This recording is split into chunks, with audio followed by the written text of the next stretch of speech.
We not only have had 17 sessions over 8 days in Delhi, but we have also had a dozen of grassroots conversations in MP, Chhattisgarh, and Jharkhand.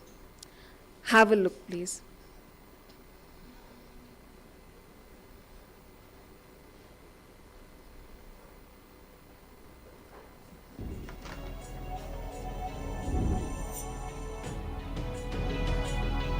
गाँव के उन निवासियों को, उन ग्रामीणों की चिंता करना हम सबका मौलिक दायित्व बन जाता है। आज हमारे गांव को हम जो हैं एक विकास, ग्राम पंचायतों को हम विकास की एजेंसी की तरह देखते हैं या हम स्वशासन की इकाई के रूप में देखते हैं। उसके साथ उसकी इकोनॉमी को, उसकी जीविका को डाइवर्सिफाई करना है, उसकी क्वालिटी ऑफ लाइफ को इम्प्रूव करना है, जो कमियां वहाँ पे उसको पूरा करना है। The well-being of a society is measured by how they treat their children. अगला 10 साल हमारे लिए, हिंदुस्तान के लिए बहुत महत्वपूर्ण है, हमारी समाज के लिए, इकोनॉमी के लिए बहुत महत्वपूर्ण है। यह बिना ग्रामीण पुनर्जागरण के नहीं हो सकता है।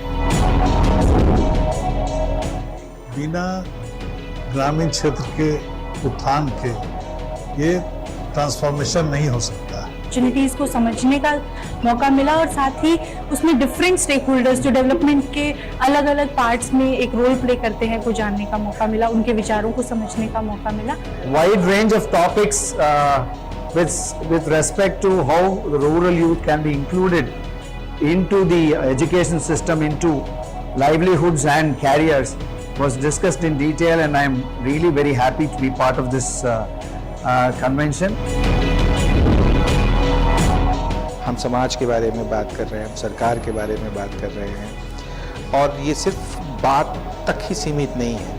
हम इन बातों से समाधान निकालने की चेष्टा कर रहे हैं, कोशिश कर रहे हैं। So basically how to converge the three pillars of society towards creating a shared value. मेरा सपना है कि मेरा गांव स्वस्थ और शिक्षित हो। गांव के भीतर में जो चलने वाली वर्तमान समस्याएं हैं और जिससे नए नए मॉडल उभर के आ रहे हैं, वो इस बात के प्रतीक हैं कि गांव का समाज बहुत जीवंत समाज है और वो अपने उत्तर लगातार अपने मॉडल्स के माध्यम से दे रहा है।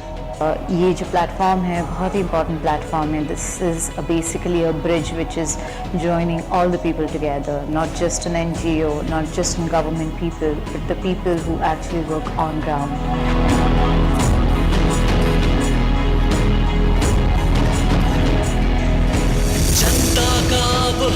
किया वर्षों जकड़ी बेड़ियों को अब तो तोड़ो, क्रांति की मशाल जला गांधी बोले, अंग्रेजों भारत छोड़ो, बहुत सहा गुलामी। Converge, ignite, elevate.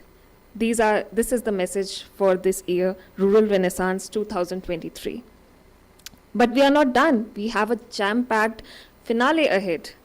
We have got a special survey where we are launching the State of School Education in Rural India report by a new impressive research group, the Data Intelligence Unit. Also, we'll be digging into the survey findings and how it fits into the new education policy. We will also be looking at philanthropy and opportunities for the rural youth. So we'd like to begin with the first session of the day.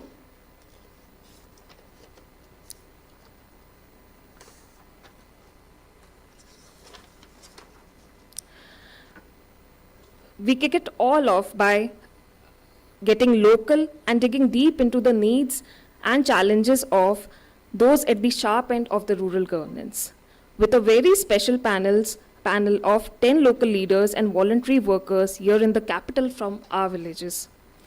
But I would first like to share some similar local voices we have heard during our state colloquies. Please have a look.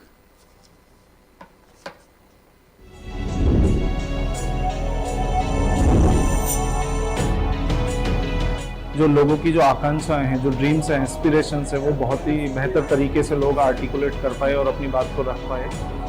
उसमें देखा गया कि जितना हम लोग बात कर रहे हैं इनकम एनहांसमेंट, फर्दरिंग डेमोक्रेसी, और equal opportunities in rural areas, ये सब बातें बहुत ही निकल कर आई। और लोग तभी वो पहले ये बोलते थे कि तुम पढ़ लिख कर क्या करोगी, तुम्हें डिग्री की क्या जरूरत है, तुमको वकील बनना है तो तुम वकील से शादी कर लेना तो बन जाओगी वकील, है ना, तो इतना वो बनने की क्या जरूरत है इतना।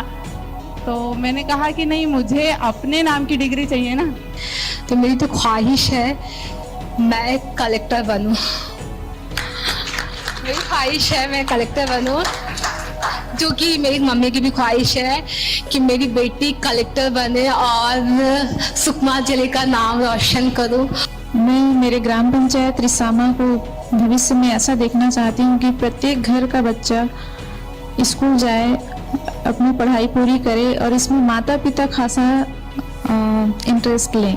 मेरा ये सपना है कि मेरा क्लस्टर 3 मंजिल का हो और मेरे क्लस्टर के अंतर्गत जितने भी दीदी आती हैं वो मेरे सीलेप में खुद अपने स्कूटी लेकर क्लस्टर में मीटिंग आए। ये मेरा सपना है सर। गांव में रोजगार की कमी जो होती है, तो रोजगार की कमी को दूर करना मेरा मेन उद्देश्य है। ऐसे ही मेरा सपना है कि हर एक परिवार गरीब से मुक्त हो, भुखमरी से मुक्त हो, क्योंकि एकता ही एक सबसे बड़ी ताकत होती है। समाज के कुछ युवा वर्ग ऐसे भी हैं जो पढ़ाई तो करते हैं लेकिन उनकी इच्छा है कि वे अपने सपना खेल के माध्यम से भी बनाना चाहते हैं। उनमें खेल की बहुत सारी प्रतिभाएं हैं और वे ये सपना लेकर के चले हैं कि जिस प्रकार हमारे महेंद्र सिंह धोनी ने पूरे विश्व स्तर पर अपना नाम रोशन किया, वे भी एक सपना लेकर चल रहे हैं कि अगर उन्हें एक सुख सुविधा मिली जाए तो वे भी आगे चलकर झारखंड के लिए, पूरे भारत के लिए ग्राम स्तर से खिलाड़ी के रूप में प्रतिनिधित्व करना चाहते हैं। कि एक ऐसा समाज का निर्माण हो, एक ऐसा समाज का निर्माण हो जहां भय, भूख और दुख, ये तीनों चारों चीज से मुक्ति हो।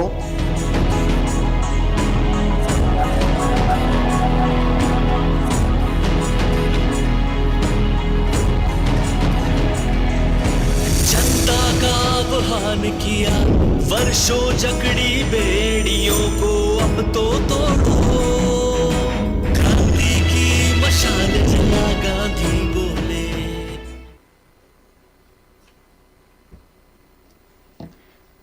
Very glad to be sharing these voices from our communities with you all, and to bring the similar voices onto our capital. We are here with our first very unique session on governance, the citizen view experiencing governance. I would like to introduce my colleague Jitendra to share his introduction and invite the panelists for the discussion. Welcome, Jitendra.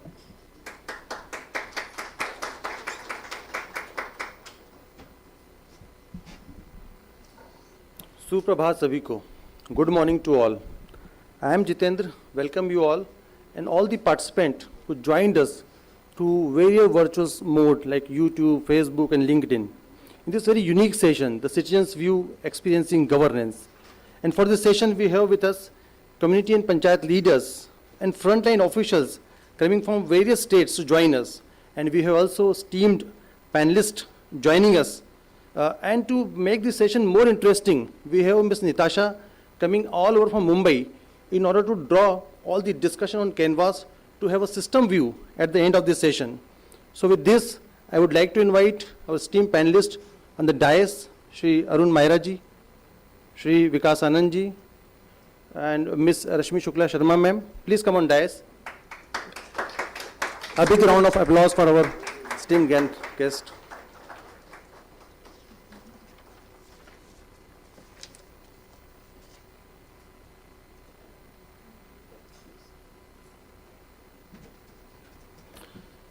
साथियों, ग्रामीण भारत में सुशासन के प्रयास निरंतर किए जा रहे हैं.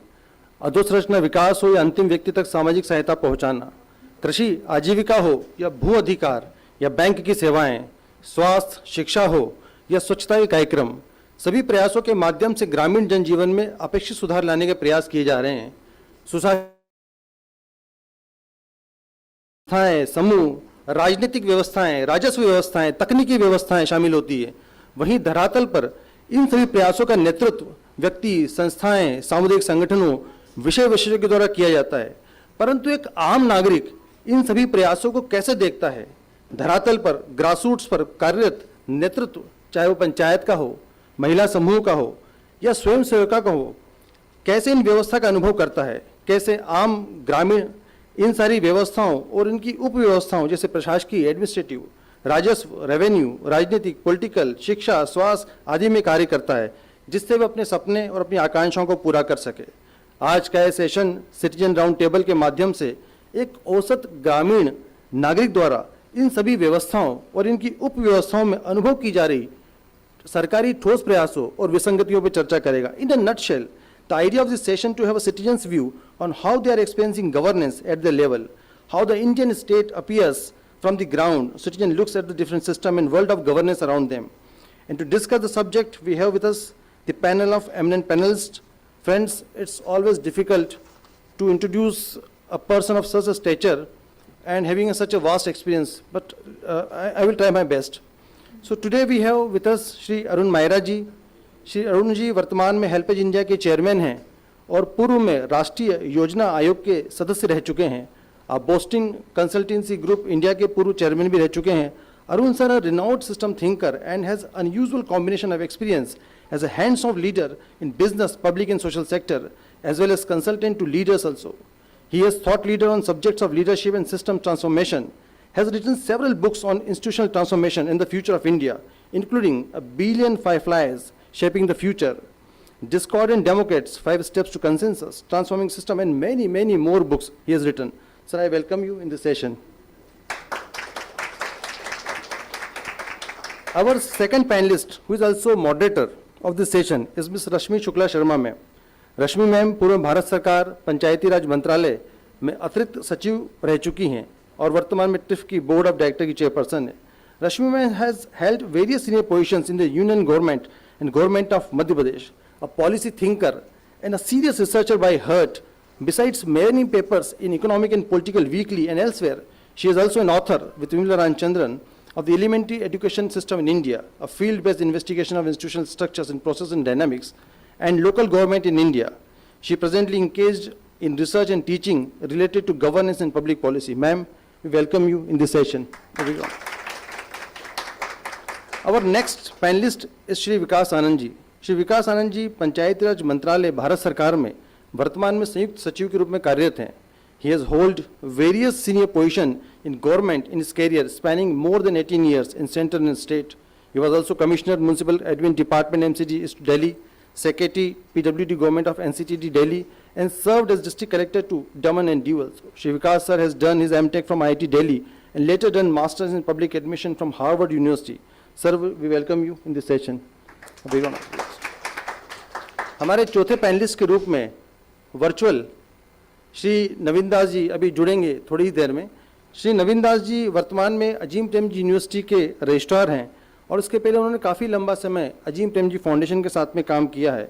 He has 24 years of development experience in decentralized district planning, promoting accountability, transparency, knowledge management, including working with UN agencies and state governments. Sir, we welcome you in this session. Whenever you would join, please let me know. Yeah. Now, Citizens Round Table की चर्चा को आगे बढ़ाते हुए हमने इसको 3 भागों में, 3 फेजेस में इसको डिवाइड किया है। हमारे पहले फेज में हमारे साथ जुड़ रहे हैं पंचायत के नेतृत्व, पंचायत के लीडर्स जो मध्य प्रदेश और छत्तीसगढ़ राज्य से हैं। तो मैं इस चर्चा में पंचायत के लीडर के रूप में आमंत्रित करता हूँ श्री CP राजावत जी को। श्री राजावत का 24 वर्षों का ग्रामीण विकास के कार्यों में अनुभव है। इन्होंने GVT, MPRLP, CSR के कई महत्वपूर्ण पदों पर काम किया और अंत में इन्होंने सरपंच बनने का निर्णय लिया और अभी वर्तमान में सवासी ग्राम पंचायत नरसिंहगढ़ का नेतृत्व कर रहे हैं।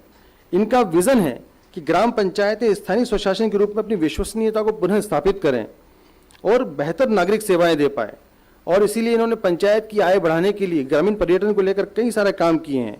विशेषतः ये सामाजिक सुरक्षा पे फोकस कर रहे हैं और पंचायत कैसे आत्मनिर्भर बने इस पे फोकस कर रहे हैं। सर, आपका स्वागत है इस सेशन में। राजावत जी।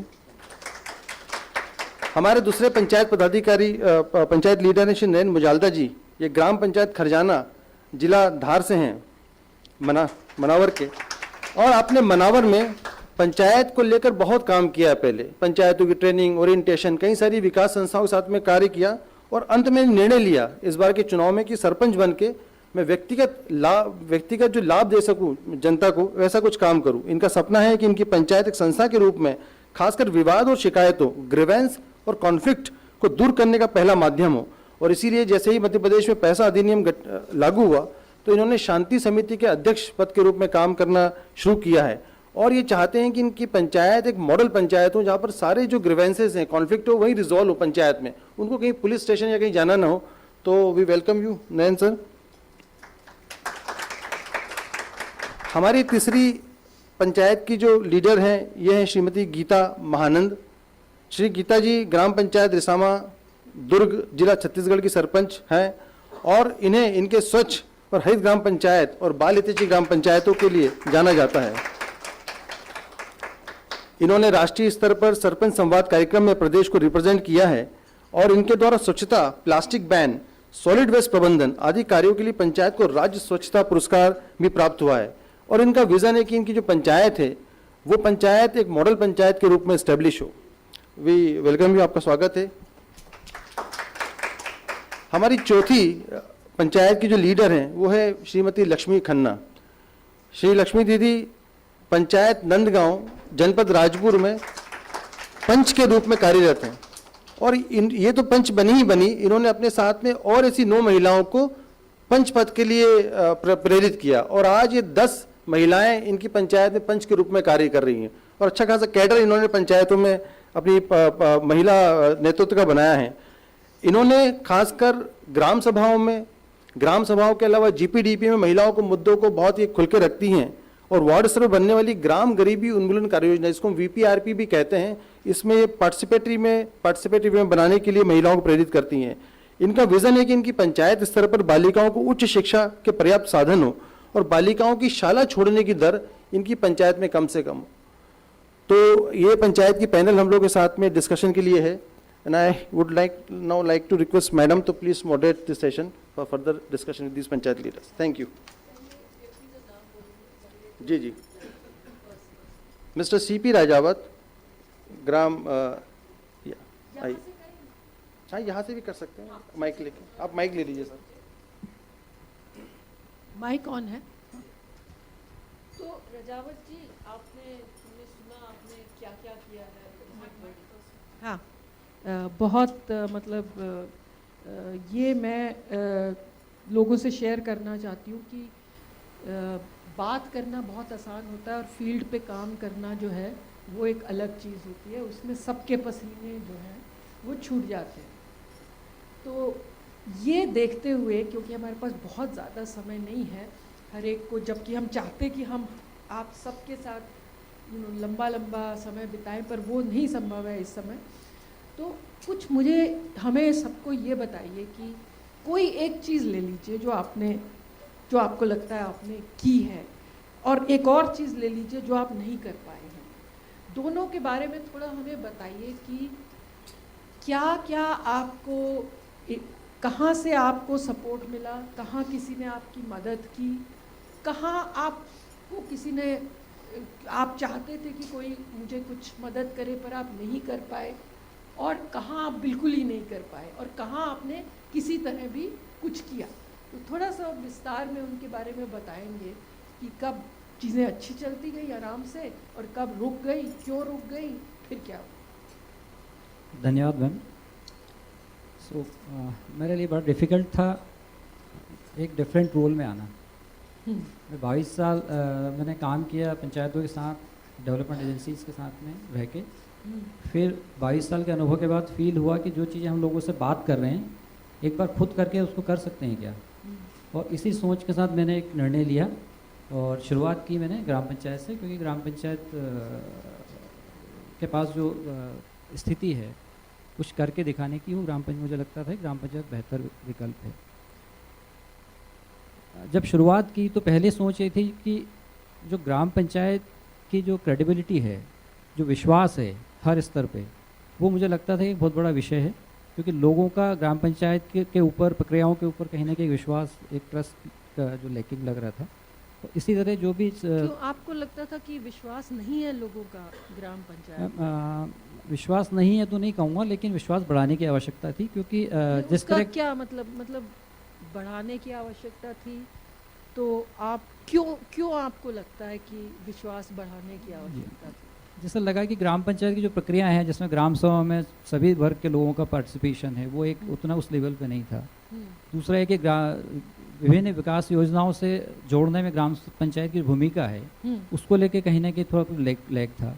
तो ये सारी चीज़ों से लगा कि पहला स्टेप तो ये होगा कि अगर हम ग्राम पंचायत बॉडी है उसके ऊपर लोगों का विश्वास बन पाए तो 5 साल में हम लोग कुछ करके दिखा पाएंगे, क्योंकि लोगों को जोड़ना सबसे इम्पोर्टेंट है किसी काम को करने के लिए। और इसी सोच के साथ हम लोगों ने किया, लोगों के साथ इंटरेक्शन किया। और दूसरा ये था ग्राम पंचायत को लेके जो विकास जो संस्थाओं की जो सोच है वो भी मुझे लगता था कि कहीं ना कहीं उसमें भी एक लैकिंग है। क्या जैसे इसको बताएंगे, मतलब किस, थोड़ा सा और विस्तार से बताएंगे क्या सोच संस्थाओं की, किस तरह से आपको लगा, मतलब थोड़ा सा एक एग्जांपल दीजिए। व्यवहारिक रूप से अगर देखें मैम तो मुझे लगता है कि ग्राम पंचायत जो है या ग्राम पंचायत जो है क्रियान्वयन एजेंसी ज़्यादा हो गई है, वनस्पत जो है आपका विकास अभिकरण या फिर आपका गवर्नेंस को लेके कहीं ना कहीं अंतर है। तो जो क्रियान्वयन एजेंसी, क्यों आपको ऐसा लगता है कि ऐसा हो गया था कि इम्प्लीमेंटेशन? इसका शायद एक कारण ये है कि जितनी विकास योजना शासकीय योजनाएं हैं वो ही क्रियान्वयन ग्राम पंचायत कर रही हैं। ग्राम पंचायत के अपने कोई सोर्सेज नहीं हैं, उनकी डिपेंडेंसी जो निर्भरता बहुत ज़्यादा योजनाओं के ऊपर है, तो स्वतंत्र रूप से जो उनके प्लान है उस पर काम करने में कहीं ना कहीं बाधाएं हैं। तो ये जो परिस्थिति थी इसको लेके फिर हम अगले 5 साल का प्राथमिकताएं हम लोगों ने तय की। तो पहली प्राथमिकता थी कि सबको जोड़ के हम लोग और एक विश्वास लेवल बनाया जाए। दूसरी प्राथमिकताएं थी कि हमारे पास क्या है। पहली स्थिति में ये कि जितनी विकास सोशल सिक्योरिटी स्कीम्स हैं, जितनी योजनाएं हैं, उससे हर व्यक्ति को कैसे जोड़ा जाए। जो विकल्प हमारे पास में है हमने उस पर फोकस किया और उस पर हमने जैसे एक इनिशिएटिव लिया कि हाउस होल्ड सर्वे हमने पंचायत लेवल पे किया, घर घर का सर्वे किया और जो लोग छूटे थे उनको चिन्हित किया और उनको योजनाओं से हमने जोड़ा। दूसरा ये था कि अब हमारे पास क्या विकल्प हम तैयार कर सकते हैं, क्योंकि योजनाओं पे निर्भरता है, फंड्स आएंगे उसके हिसाब से हमें करना है। अगर हमें खुद से कुछ करना है तो कुछ ऐसे एसेट, कुछ ऐसी चीज़ें हमें डेवलप करनी पड़ेगी जिससे कि आगे जाके एक दिन में नहीं होगा, लेकिन धीरे धीरे करके उनके अपने फंड्स, इनकम सोर्स डेवलप हो, रेवेन्यू जनरेट हो। तो फिर हमने सर्वे किया, चूँकि मैं PRA और इस सबसे डेवलपमेंट फील्ड से था तो मुझे लगा कि मैंने वहाँ से शुरू किया कि जो संसाधन ग्राम पंचायत के पास हैं उन संसाधनों को पहले चिन्हीकरण करें। जैसे हमारे यहाँ एक बहुत बढ़िया पोटेंशियल साइट है जिसमें कि करीब 200 बीघा का एक प्लॉट है। तो ये सर्वे करने में आपको कोई कठिनाई आई? सर्वे में तो नहीं आई, क्योंकि उसमें हमने लोकल वॉलंटियर्स को भी शामिल किया, वॉलंटियर्स को किया। हाँ। बाकी गांव में जो ऐसे चीज़ हैं या जो ऐसे लोग हैं जो जागरूक सोच के लोग हैं उनको किया। तो सर्वे वगैरह करने में हमें दिक्कत नहीं। तो दूसरा ये था कि अब हमें नए विकल्प तलाशने हैं। तो नए विकल्प में जैसे हमारी पंचायत की जो पोजीशनिंग है वो करीब 5 किलोमीटर रोड के ऊपर सारे गाँव आते हैं। तो विकास पथ करके एक हमने सोचा कि एक हम पूरा ये पथ डेवलप करें, क्योंकि अगर हम टूरिज्म डेवलप कर रहे हैं तो हम एक चीज़ को लेकर टूरिस्ट नहीं आएगा। तो फिर वहाँ पे जो हमने इको साइट डेवलप करके 200 बीघा का जो प्लॉट है उसमें हमने इनिशिएट 2 हेक्टेयर में प्लांटेशन अभी किया। वो पैसे आपके पास कहाँ से आए? हेक्टेयर 2 हेक्टेयर पे मैम उसमें क्या है कि अलग अलग योजनाओं से कन्वर्जेंस हमें करना पड़ा। जैसे मनरेगा से कन्वर्जेंस करना पड़ा। उसके अलावा जो है हमने वहाँ पे एक लोकल समिति बनाई 22 गाँव की, पंचायत से बाहर के लोग को भी जोड़ा वहाँ पे, और फिर वहाँ से उन लोगों के थ्रू हमने फंड मोबिलाइज किया। अब उसमें एक अच्छा सपोर्ट हमें मिला कि जैसे ट्रैक्टर बहुत कम लागत में हम लोग कर पाए। जैसे ट्रैक्टर्स ने फ्री में लोगों ने चलाए, ऐसे वहाँ पे डीजल का खर्चे में लोग आके आए। वॉलंटियर्स 50-50, 100-100 लोगों ने मिलकर काम किया। तो जब लोग जुड़े तो वो डेवलप हुआ। थोड़ा जल्दी चलना पड़ेगा, जी टाइम कम है। हाँ। तो बेसिकली एक तो ये था कि जो उपलब्ध संसाधन है उन पे जो उनको डेवलप कैसे करें उसके ऊपर हम लोगों ने अभी काम करना शुरू किया। और अब जैसे आपने बोला था कि कहाँ दिक्कतें आई, एक और व्यवहारिक दिक्कत है कि जो संसाधन हमने जब चिन्हित किए तो व्यवहारिक रूप से हम देखेंगे तो जितनी शासकीय भूमि है उस पर कहीं ना कहीं इंक्रोचमेंट है, ये फैक्ट्स है। तो अब हमारे पास संसाधन, अगर लैंड की बात करें तो वो ग्राम पंचायत उसको डेवलपमेंट अगर करने जाए तो बहुत सारे कॉन्फ्लिक्ट्स, बहुत सारी चीज़ें हैं। अब उसको करना हमारे लिए सबसे पहली प्रायोरिटी थी। तो फिर एक अच्छा अनुभव मैं सबके बीच में शेयर करना चाहूँगा और इसमें प्रशासन का हम लोगों ने जो उपयोग किया, करीब 40 साल से लोगों के कब्जा था किसी ज़मीन पे, 20-25 लोग थे, तो उन लोगों का वो हटा के हमने वहाँ पे कम्युनिटी चिल्ड्रन पार्क डेवलप किया। और बिना तो उसमें आपको प्रशासन ने मदद की हटाने में? मैम इसमें प्रशासन पुलिस का हमने डायरेक्टली नहीं लिया, लेकिन प्रशासन का उपयोग इस तरह किया कि जैसे वहाँ पे हर्ष दीक्षित सर कलेक्टर हैं, तो काफ़ी उनका फील्ड विजिट था, तो वो जो प्लान्स हमने लोगों के बीच में जब बात हो रहा था, वो प्लान सबके बीच में मैंने रखा, प्रशासन के सामने भी रखा, तो उनने अप्रिशिएट किया उसको, तो अप्रिशिएट किया तो उससे बाय इन हो गया उनका, तो जब हम करने गए तो उसका सपोर्ट मिला। धन्यवाद। ये थोड़ी सी मुश्किल है इस सेशन की, हम उतना ही आपको समय सबको बराबर देना है, पर बहुत आई थिंक इंटरेस्टिंग इन्होंने बताया और जो इन्होंने किया वो बहुत बढ़िया है। मैं आगे नेक्स्ट हमारी जो है पंचायत लीडर वो गीता महानंद जी हैं, ये छत्तीसगढ़ डिसामा से हैं और ये आपसे डिस्कशन करेंगे। सॉरी गीता जी, बस ये मैं आपसे निवेदन करूंगी कि आप थोड़ा सा जो सबसे कुछ इम्पोर्टेंट चीज़ है उसके बाद, क्योंकि टाइम बहुत कम है, सो जो आपने सबसे बड़ा काम किया हो उसके बारे में बताएंगे। तो हम तो चाहते हैं कि आपके सारे कामों के बारे में सुने, बट इस समय नहीं संभव है। हाँ, सर्वप्रथम जल्दी मैं आप सभी को नव छत्तीसगढ़ की तरफ से नमस्कार करती हूँ। आपने अपना बहुमूल्य समय निकालकर हमें सुनने के लिए, हमारे गांव को हमारी नज़र से देखने के लिए यहाँ उपस्थिति दी है। और जैसा कि आप बोल रहे कि समय की पाबंदी है, तो थोड़ा बोल पाना हमारे लिए भी कठिन है। मेन ये है कि मैं जब निर्वाचित होकर आई तब मुझे काम करना था थोड़ा सा सड़कों में, जहाँ हम बाहर देखते हैं स्कूलों में गंदगी बहुत ज़्यादा थी, तो हमने एक निगरानी समिति बनाई, गंदगी कहाँ कहाँ पे है। ये पंचायत प्रस्ताव करके स्वच्छाग्राही की टीम पहले से ही थी, लेकिन उनको काम पे नहीं लगाया गया था। नहीं, तो ये थोड़ा सा मुझे बताइए कि आपने देखा कि गंदगी बहुत ज़्यादा है जी, तो क्यों थी पहले, क्यों नहीं इसके बारे में कुछ हुआ था? मैडम, लोग ये समझते हैं कि घर का कचरा है, बाहर खाली जगह है, फेंक दिया जाए, है ना। गीला कचरा तो खैर अपने जो बाड़ियाँ रहती है या जो लोग किसान लोग खाद बनाते हैं वहाँ पे ले जाते हैं, लेकिन सूखा कचरा को ऐसे ही बाहर में। आप कब निर्वाचित हुई हैं? 2020 में। 20 में जी। पर ये उससे बहुत पहले तो हमारा स्वच्छता कार्यक्रम शुरू हो गया था। ODF हुआ था मैडम जी, ODF प्लस के अंतर्गत हमको राज्य स्वच्छता पुरस्कार मिला है जी। ODF तो हुआ ही है। हाँ। नहीं, पर जब आप आई जी तो तब तो 6 साल तक ये कार्यक्रम चल रहा था जी। जी हाँ, तो ये क्यों नहीं हुआ था आपकी पंचायत में? जी, लोगों ने सब मैडम, गांव के लोगों को एकाएक बदलना थोड़ा सा नामुमकिन है। पहले उनको खुले में शौच बाहर जाने से रोके हैं, फिर धीरे से उनको बाहर में कचरा ना फेंके, इसके लिए हम धीरे धीरे एक एक स्टेप करके आगे बढ़ाएं। एकाएक अगर आप काम करने जाएंगे तो आपको सिरे से नकार देंगे। मतलब हर चीज में समय लगता है और थोड़ा सा उनकी मानसिकता को चेंज करने की भी जरूरत है, जो कि धीरे धीरे उनके साथ बैठ के बात करके उनको बताना जाना चाहिए कि जो हम कचरा बाहर फेंक रहे हैं वो हमारे लिए कितना नुकसानदायक है, हमारी आने वाली पीढ़ी के लिए कितना नुकसानदायक है। वो हर चीज़ से रिलेटेड है, पानी से, सफाई से, स्वास्थ्य से, बच्चों के जीवन से, हमारे भविष्य से। ये जब हम उनको अच्छे से बैठ के बताते हैं, धीरे धीरे ये सब होते गया है। पंचायत के सदस्य किसने बताया ये लोगों को? इसमें मेन इन्वॉल्व मितानिन दीदियों का था, क्योंकि वो स्वास्थ्य से जुड़ी हुई थी। उसके बाद तो मैंने खुद ने देखा कि जब मितानिन दीदी, आशा दीदी जैसे वो कहते हैं जी, मैंने खुद ने देखा कि नगर निगम हमारा जब साफ हो सकता है, सुंदर दिख सकता है, तो गांव को ऐसा क्यों नहीं बनाया जा सकता। तो हमने एक कमेटी बनाई थी, निगरानी समिति, उसमें है मितानिन दीदी है, स्वच्छाग्राही है, इन सब ने मिलकर ये प्रयास किया और घर घर जाके उनको एक रैली निकालते थे। कहीं भी अगर सभा हो रही है महिलाओं की तो वहाँ पे जाके बात करते थे। इवन अपन मनरेगा साइड में भी जाके इसके बारे में बात किया जाता था। तो उनका सोच जैसे चेंज हुआ है, तो फिर उन्होंने हमको सपोर्ट किया कि आप कह रहे हो सही है, हमारे स्वास्थ्य के लिए सही है। तो फिर ये सब चीज़ें शुरू होनी स्टार्ट। तो ये जो मितानिन दीदी के साथ आपने किया जी, इसमें इन्होंने कोई आपको पूरा सहयोग दिया कि इन्होंने कहा कि हम इतना कर पाएंगे, इतना नहीं कर पाएंगे, ऐसा? मैम, उनका 100% सहयोग रहा है। इवन गांव के लोगों का भी, जिसे निगरानी समिति बनाए थे, अलग अलग मोहल्ले से वॉलंटियर्स तैयार किए थे।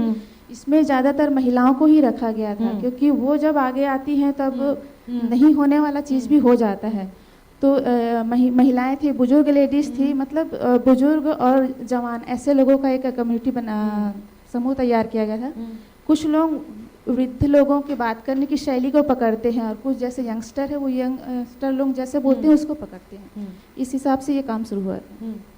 तो ये आपको उनसे पूरा सहयोग मिला। जी। तो मुझे ये बताइए कि पहले आपके आने से पहले अगर वो तैयार थी सहयोग करने के, तो पहले किसी ने क्यों नहीं किया था? मैम बात वही है कि आप किस तरीके से लोगों के सामने बात रखते हैं, उनको कैसे वो समझा पाते हैं। मेरे ख्याल से यही दूरी रहा होगा पब्लिक के और एक सरपंच के बीच में, क्योंकि आप जब उनके साथ बैठेंगे, उनकी भाषा में बात करेंगे, वो जैसा जैसा उनका माइंड सेट आप उस हिसाब से उनको समझाएंगे तब समझ में आता है। अच्छा, आगे बताइए। जी, तो ये हुआ। उसके बाद अब तो वहाँ गांव का माहौल ऐसा है कि अगर स्वच्छाग्रही दीदी एक दिन ना जाए किसी कारणवश, तो तुरंत वो फ़ोन लगा के कहते कि आज आपने मेरे घर का कचरा क्यों नहीं उठाया।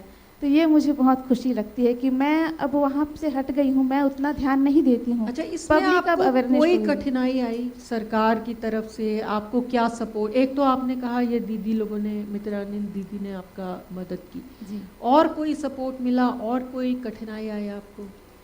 सपोर्ट तो इसमें शासन का, जैसे कि अभी स्वच्छ भारत मिशन चल रहा है, तो जैसा कि पंचायतों में ये था ही कि ODF प्लस प्रत्येक गांव को करना है। उसके बाद ODF प्लस का सेकेंड स्टेप में हमको सॉलिड मटेरियल वेस्ट जो है और लिक्विड वेस्ट है उसको भी आपको बाहर निकालना है या फिर पृथक्करण सेंटर में ले जाके करना है। ये एक हमारे पास ये एक सब्जेक्ट था कि शासन का आदेश है। सेकेंड ये था कि सारे लोग आपके साथ में हो जाते हैं, ऐसा नहीं होता है मैडम। बहुत लोग, जैसे 2 आपके सपोर्ट में 10 आपके अपोजिट ही खड़े रहेंगे। तो जैसा कि मैंने कहा कि जागरूकता अभियान के माध्यम से ग्राम सभा में बात रखा गया, वार्ड मेंबर के सामने बात रखा गया कि आप लोग अपने अपने वार्ड में जाकर समझाइए, क्योंकि हर वार्ड में मैं जा पाऊँ ऐसा नहीं हो पाता, इसलिए वार्ड मेंबर दिए जाते हैं सरपंचों को। तो सभी के सहयोग से उनको बात समझ में आई है और अब मेरे सारे गांव वालों का जो माइंड सेट हो गया है कि नहीं, हमको कचरा बाहर नहीं फेंकना है। आज का आलम ये है कि छोटा बच्चा भी वहाँ कचरा बाहर नहीं फेंकता है, क्योंकि आंगनबाड़ी में और स्कूलों में मैंने डस्टबिन लगा रखे हैं। तो उनका एक बच्चों का भी आदत हो गया है कि जैसे पाउच है, चॉकलेट वगैरह खाए रेपर, तो उसको डस्टबिन में ही डालना है। बहुत बढ़िया, ये बहुत इंस्पायरिंग एक उन्होंने बताया। Thank you. Next Shri Narendra ji हैं जो इस पर चर्चा करेंगे। हाँ नरेंद्र जी, थोड़ा सा आपने तो पैसा पे काम किया है ना, तो ये तो सबसे ही मुश्किल एक आपने वो ली है जी। तो इसमें थोड़ा सा हमने बताइए कि आपने कैसे इसको जो है पैसा, तो क्योंकि क्या क्या कर पाए और क्या नहीं कर पाए? पैसा एक्ट जो लागू हुआ था अभी जो पिछले पैसा एक्ट लगभग पहले से ही था ये चीज़ें। जब ये शासन की जो अभी जैसे मध्य प्रदेश में भी जो वर्तमान में भी पैसा एक्टों को बहुत ज़्यादा महत्व दे रहे हैं, तो शांति विवाद निराकरण समिति जो बनी हुई है पंचायत स्तर पे, उसके तो इस वक्त सरकार इसको बहुत ज़्यादा एम्फसाइज कर रही है कि आप पैसा एक्ट लागू करो। बिल्कुल। हाँ, तो इसमें क्या है कि अभी जब मैंने मेरे गांव में जब देखा है, जो अधिकतर जो मामला जो है लड़ाई झगड़ा जो होता है, बहुत ज़्यादा लड़ाई झगड़ा जो थाने तक चले जाता, कचहरी तक चलता है, लगातार चलता है। मेरे यहाँ जब लगभग बहुत ही गहरा मैंने देखा है। मैंने क्यों होता है इतना लड़ाई झगड़ा? ये छोटी छोटी चीज़ों, मतलब कि आमने सामने जो विवाद होता है, छोटी छोटी चीज़ों की, मतलब कि कहने का मतलब है कि एक उदाहरण दे दूं। जैसे खेती है, जो शेड जो रहते हैं, शेड़ा जो बोलते हैं, शेडे को लेकर परिवार में ही लड़ाई झगड़ा हो जाता है। तो ये कई मुद्दे ऐसे आते थे, तो वो थाने तक पहुंचते हैं, वो कोर्ट कचहरी में चले जाता है। उससे क्या पैसे भी जो पैसे जो लगते हैं, वो पैसे बहुत ज़्यादा लगते थे। तो मैंने पहली बार में जब शांति विवाद समिति, थाने से कोई ये नहीं मिलता है कि वो आपकी सुलह करा दें, या थाने वाले क्या करते हैं? थाने वाले कहीं नहीं, वो रिपोर्ट लिखते हैं, रिपोर्ट लेके उनको दोनों की पक्षों में वहीं पे बातचीत करते हैं थोड़े थोड़े से। वो मतलब वो कंटिन्यू चल रहा था। तो ये पैसे आते हैं, रिपोर्ट लिखना, दोनों को बिठाना, ये चीज ना चलता जाता है। तो ये जो शांति विवाद समिति, जब निगरानी समिति जो बनी है, उससे ये फायदा होता है कि जो गांव के लोग बैठ के जो बैठ के जो तय करते हैं वही निराकरण हो जाता। वो चीज मैंने अभी कहा है, जो पिछले 5 साल से उनका जो चक्कर चल रहा था, जो कि जिले में उनका जो क्या बोलना चाहिए सुप्रीम कोर्ट में उनका केस चल रहा था, वो केसेस बहुत समय से चल रहा था। तो वो उसका निराकरण मैंने अभी तत्काल में अभी मेरे 2 महीने के पहले ही मैंने उनको किया है। तो वो दोनों पक्ष, विपक्ष और पक्ष दोनों को बिठा के पंचायत में बिठा के उसको जो शांति विवाद समिति के निराकरण समिति के सदस्य मिलकर हम बैठ के उसको जो सामने वाला जो है सामने वाला जन यानी कि जो तारीखें चल रही थी उसकी, जिस व्यक्ति की तारीखें चल रही थी वो तारीख लंबे समय तक चल रही थी, तो उनको उस व्यक्ति को समझाइश दी और शांति विवाद समिति को बिठा के ने कि भी इतना लंबा ना हो।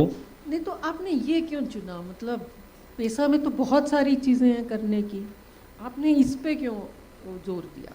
जोर की गांव में जो लड़ाई झगड़ा होता है ना, उससे बहुत ही लड़ाई झगड़ा जो हो रहा है उससे अभी ये पता चल जाएगा कि लोगों के भी डायरेक्ट न जाते हुए, डायरेक्ट मतलब थाने पर न जाते हुए पंचायत स्तर पे उसको समाधान किया जाए। तो ये इसमें मैं विवाद, क्या बुराई है थाने में जाने में? थाने में बुराई जाना कि वहाँ पे रिपोर्ट लिखते हैं, जो देखा जा रहा है कि वो कहने में रिपोर्ट लिखते हैं, कुछ न कुछ तो देना पड़ता है, कुछ न कुछ तो देना पड़ता है। तो ये पैसे न देते हुए यहाँ किसी प्रकार का कोई पैसे ही नहीं है, शांति विवाद बैठ के निराकरण, मतलब वहाँ जाओ, वहाँ बैठो, पैसे दो, फिर वो और उसका कोई वो भी नहीं होता। हाँ, हल भी नहीं होता, किसी प्रकार हल भी नहीं होता है। मान लो सामने वाला विवाद हो गया है, मतलब रिपोर्ट लिखी, मेरा झगड़ा हो गया है किसी से, मेरा विवाद में, तो वो लिख लेते, फिर दूसरा जाता वो भी लिख लेता रिपोर्ट। नहीं, बहुत बढ़िया, बहुत बढ़िया। और जो पैसा के कुछ प्रोविजन है, जैसे माइनिंग है, हाँ, और कोई प्रोविजन अगर आपने किया हो तो बताइए। पैसा एक्ट में अभी जो एक ये अच्छा ही हुआ है कि मेरे यहाँ जो रेत खदान है, रेत खदान जो है, जो अभी जो मध्य प्रदेश शासन ने भी बोला है कि पैसा एक्ट के अधीन जो ग्राम सभा जो बैठ के वो निर्णय लेती है, तो वो रेती की खदान जो रहती है वो गांव के लोग ही उसको, उसकी आय जो रहती है वो पंचायत स्तर पर जो स्थानीय जो आवक आय होती है वो आय अपन बढ़ा सकते। तो उसके लिए भी मैंने पैसा एक्ट के अधीन एक ग्राम सभा रखी थी। ग्राम सभा में 1355 वो मेरी मतदाता है, उसमें से करीब 300 लोग आए थे मेरे यहाँ, और उसके लिए भारी प्रयास करना पड़ा मैडम, लोग आते नहीं थे। अच्छा। बहुत कम, मतलब पंचायत में आना मतलब बहुत बड़ी बात है कि कहीं मिलता नहीं है, कुछ भी नहीं रहता, फालतू क्यों जाएं, क्यों परेशान होएं, इस तरह का बहुत मैंने बहुत सोचा। क्या कुछ मिलता नहीं है? हाँ, मिलता नहीं भाई, कहीं काम होता नहीं, किसी प्रकार का कहीं मतलब क्या होता, फायदा तो कुछ होता नहीं ना। तो क्यों सोचते हैं लोग पंचायत के बारे में ऐसे? सोचते हैं इसलिए मैडम कि उनका जो काम नहीं होता ना मैडम, कि क्या काम, एक सोच उनकी बदल सोच, क्या काम नहीं होता लोगों का? जो मतलब हितग्राही का किसी भी प्रकार का, जैसे आवास हो, आवास के लिए वो चक्कर लगाते कि 4 बार 3 महीने में सालों हो जाती है, पर वो आते नहीं है। तो वो क्या है, क्यों होता है ऐसा? वो इसलिए होता है मैडम कि जो शासन की योजना है वो सर्वे तो हो जाता है, सर्वे हो जाता है, उसका जो एरिया रहता है कि फर्स्ट है, सेकंड है, थर्ड है, मतलब इस तरह का रहता है, तो उनका लेट आता है। कभी उनका लास्ट टर्म नाम रहता है तो वो व्यक्ति परेशान होकर वापस चले जाते हैं। वो उनका जो हादसा जो बोलना जो मतलब पंचायत स्तर पर जो जुड़ा हुआ रहता है वो धीरे धीरे कम होता जाता है कि भाई अब मैं पंचायत में जाऊँ, मेरा कब आएगा नंबर, इस तरह का जुड़ाव नहीं होता। तो मतलब कि जो ये उनकी रहती है कि मुझे जो मिलना था वो नहीं मिला है, इसलिए हम क्यों जाएं पंचायत में। और क्या कारण रहता है कि वो समझते हैं कि हम क्यों पंचायत की मीटिंग में जाएं? और भी मीटिंग में इसलिए नहीं जाएं, मतलब कुछ भी कह दो, मतलब कि गांव स्तर पे जो होना चाहिए, जो बट अब क्या बोलना चाह रहे हैं? नहीं, मैं नहीं बोला, मैं आप ही से पूछ रही हूँ कि और क्या। एक तो आपने कहा कि लोगों को वो नहीं मिलती, भाई मुझे घर चाहिए था, मुझे नहीं दिया पंचायत ने, तो उनको लगता है हम क्यों जाएं। और भी कोई कारण है कि वो पंचायत की मतलब ग्राम सभा में नहीं आना चाहते हैं? मतलब उनका काम नहीं होता है, जैसे काम न मतलब काम नहीं होता है कि भाई मैं बार बार जाता हूँ एक चीज को लेकर, वो काम नहीं होता है, ये सोचते हो। अच्छा, तो फिर रेत खदान में आप कैसे चले? रेत खदान की भी नहीं, फिर जैसे फिर कैसे आने लगे लोग इसके? उनको समझाइश देना पड़ता है, समझाइश दे कि भाई अपने गांव में इतनी बड़ी रेती की पर्याप्त मात्रा है, तो कुछ न कुछ अपन अपने गांव में जो ट्रैक्टर वगैरह जाते हैं, खदान जाती है, तो इसको अपन सोचा, उनको बताया कि भाई अपने यहाँ जितनी भी आय आएगी वो अपने पंचायत में गांव में बैठेंगे, और जो आपकी जो समस्या है, जो समस्या जो रहती है जैसे कि आवास को लेकर है या छोटे छोटे चीज लोग, तो कहीं ना कहीं अपने पास आय जब आएगी तो उसी के माध्यम से गांव का विकास भी होगा। तो इनको लोगों को समझाने का अवेयरनेस कर रहे हैं हम कि वो धीरे धीरे वो अपने यहाँ पे ही पैसे जितने आएंगे उसका पैसा का हिसाब भी आपके समक्ष रखा जाएगा। ये चीज उनको लगता है कि नहीं आपने अपने हित के लिए काम किया। इसमें आपको सरकारी तंत्र से कोई सहयोग मिला क्या ये करने में? जी, सहयोग मिला है। उसमें ये रहता है कि कोई नहीं मान रहे, तो जैसे कि बहुत सारों के जो नदी के आसपास जो खेत रहते हैं और वो मतलब अपने आप को वो रख लेते हैं, मतलब कब्जा कर लेते, तो कब्जे में कभी अपन को लगता है कि भाई ये रेत है, खदान है, और कब्जा कर रहा है, तो उनको बता के, पटवारी साहब को बता के कि भाई ये भी एरिया जो है सरकारी आबादी में ही है, तो गांव के हित में है। तो पटवारी ने पहले क्यों नहीं किया था? ये तो पटवारी का काम ही है कि वो कब्जा हटाए। हाँ, वो लेकिन क्या है ना, गांव की जागरूक नहीं थे, लोगों में जागरूक नहीं थे, ये कमी जो है पहले से चलती आ रहा है, वो कोई ध्यान नहीं दे रहे थे। अभी मैंने जब से मैं बना तब से मतलब इस लोगों को जागरूक करके इस तरह का काम करें ताकि गांव में अवेयरनेस आए, गांव में अच्छा से ऐसा काम है, विकास तो हो। आप ये कह रहे हैं कि जब ग्राम जागरूक होता है तो सरकारी लोग भी आपकी मदद करते हैं? बिल्कुल बिल्कुल मदद करता है। अच्छा, हमारे पास समय कम है, कभी और बिल्कुल। आपसे और लंबी बात करें। जी जी, thank you. Thank you. Our next panchayat leader is Srimati Lakshmi Khanna, Ward Panch, panchayat Rajpur, Nandgaon. तो बताइए लक्ष्मी जी, आपने तो काफी महिलाओं के साथ काम किया है। जी मैडम। तो तो थोड़ा सा बताइए कि आपको क्या मतलब लगा, कहाँ से आपको, कैसे आपने शुरू किया और कहाँ आप कर पाए, कहाँ मुश्किल आई, कहाँ आपको किसी ने मदद की, कहाँ किसी ने रोका? मैडम, पहले तो हम ये समूह में जुड़े थे, लेकिन ये परियोजनाएं सचेत दीदियां हम जुड़ी और गांव में काम किया, ट्रेनिंग होने में जाने लगे, उसके बाद दीदियां तैयार हुए और ग्राम। आप पहले समूह में? जी, मैं पहले समूह में काम करती थी। अच्छा। लेकिन फिर ये योजनाएं और हम लोग तो आप पंच क्यों बन गए?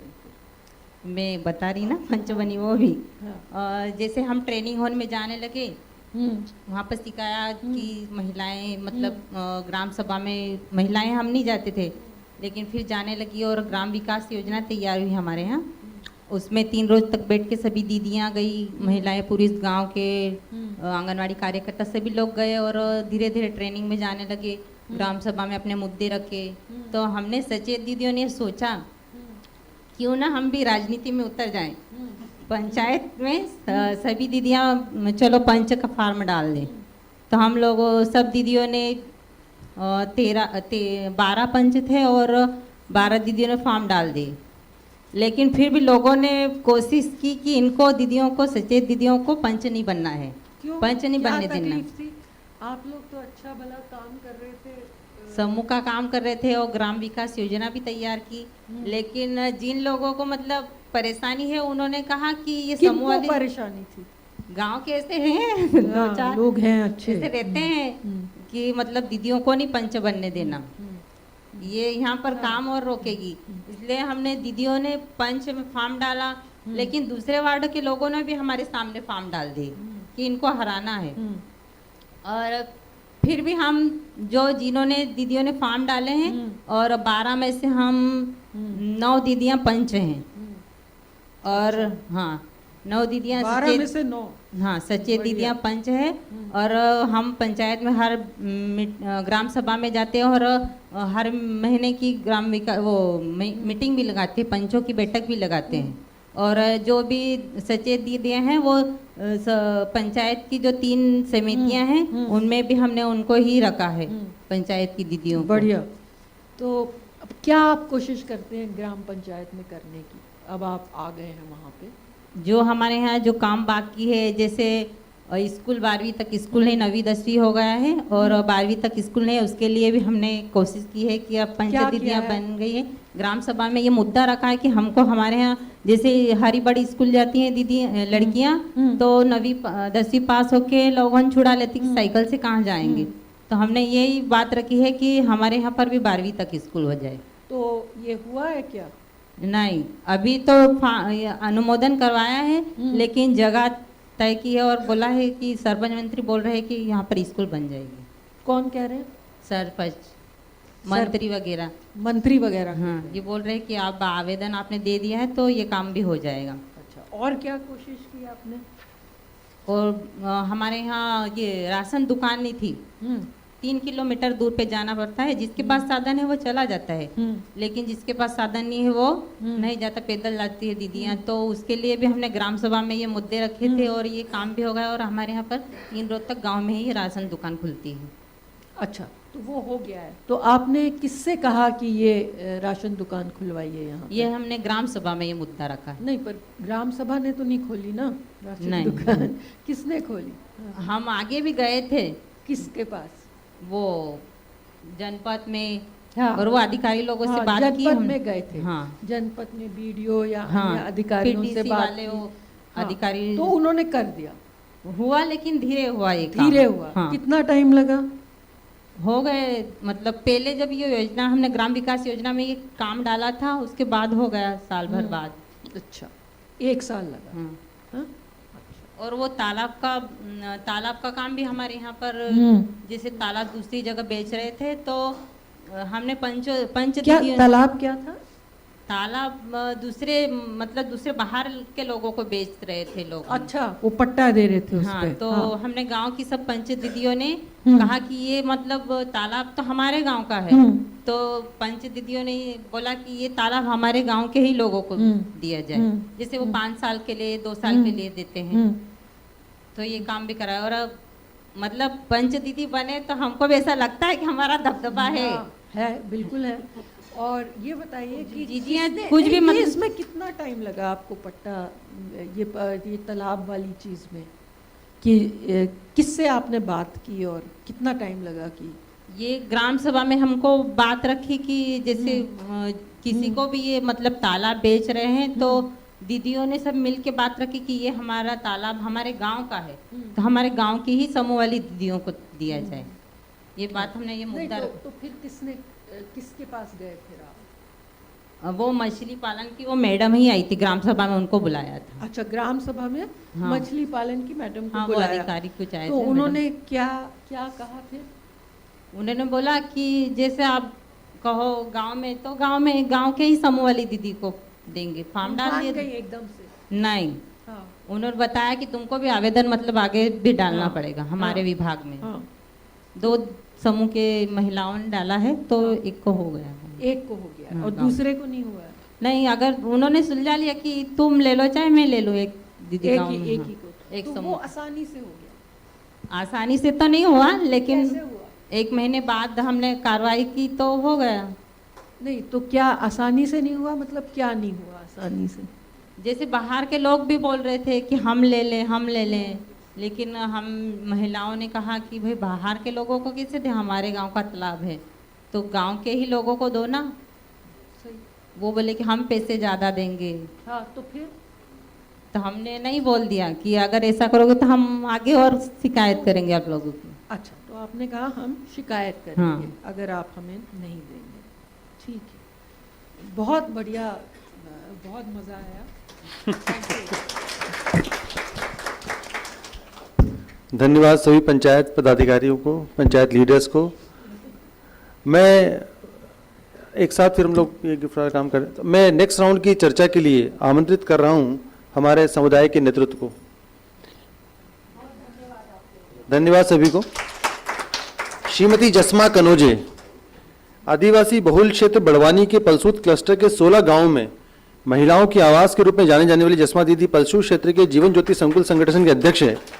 ग्राम सभाओं, पंचायत में, विभागों में जस्मा दीदी महिलाओं के मुद्दों पर खुलकर चर्चा करती हैं और उन्होंने महिलाओं की आर्थिक उन्नति के लिए बहुत कार्य किया है। आज इनके संकुल के प्रत्येक ग्राम में ग्राम उत्पादक समूह, प्रोड्यूसर ग्रुप कार्यरत है, जो लघु उद्योग और पब्लिक प्रोक्योरमेंट आदि पर कार्य कर रहे हैं और खासकर जीपीडीपी योजनाओं से निकल कर आई गतिविधियों को विभागों से इंप्लीमेंट करवाने में इनकी गहरी रुचि है।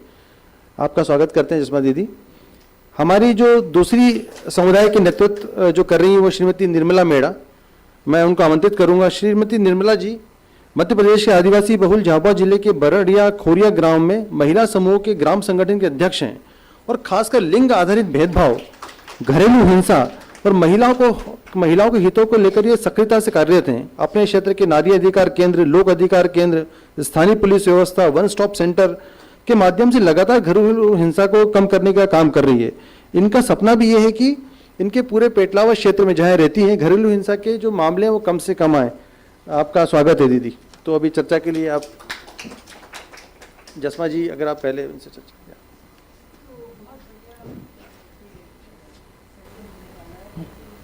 आप लोगों ने बहुत नए नए तरह से अपने को काम किए हैं और जैसा कि मैं इन लोगों से पहले भी कह रही थी कि ज़मीन पे काम करना कोई आसान चीज़ नहीं होती है। तो अभी आपने पिछली सेशन में देख लिया कि किस तरह से हम बात कर रहे हैं, तो उसी तरह से थोड़ा सा बताएं कि आपने कोई बड़ी चीज़ जो की, क्या उसमें बाधाएं आई, कहाँ से आपको मदद मिली। जैसे कई लोग बताते हैं कि किसी ने यहाँ से किया, कई लोग कहते हैं कि वो नहीं हुआ, तो वो सब थोड़ा सा हमें समझाएंगे तो हमें भी समझ आएगा। सब हेलो, ठीक है आवाज़ आ रही है। आज मुझे हमारी दीदियों की ग्रामीण क्षेत्र की कहानियाँ का बोलने का मौका मिला है, इसलिए हमारी दीदियों ने बहुत अच्छे अच्छे काम किए। जो जहाँ पे पहले हम घूंघट के आड़ में रहते थे, सिर्फ खेत में जाना और घर नहीं हम बाजार जा पाते थे और न कहीं, तो सबसे पहले हमने समूह बनाए। तो समूह बना के हमको राजपुर में आना पड़ता था बैठक वगैरह करने के लिए। एक एक गांव में 4-4 समूह थे। तो हम सोचे कि हमको जो 25 किलोमीटर दूर बैठक में जाना पड़ता, क्यों ना हम अलग 16 गांव में और समूह बढ़ा के अलग संगठन, अलग सीएलएफ करें। तो हमारा अलग सीएलएफ बनाए हम 10-10 दिन तक हर एक गांव में 3-3 सीआरपी समूह बनाने के लिए भेजे। समूह बनाए, एक एक गांव में 30-30, 40-40 समूह बनाए। उसमें भी हमारे साथ बहुत सारी दिक्कतें आई कि दीदी बोले कि आप ऐसे समूह बनाओगे तो हमको क्या लाभ मिलेगा आगे, और आप सब दीदियों को तो हमारा घर का काम कौन करेगा, खेत का काम कौन करेगा, तुम तो बस मीटिंग हॉल में जाया करेगी, तो कैसे हम नहीं जुड़ेंगे समूह में। फिर भी हम उनको दीदियों को बहुत समझा के, दीदी आप लोग अगर समूह में जुड़ोगे तो आपका आर्थिक रूप से भी विकास होगा, सामाजिक रूप से भी विकास होगा।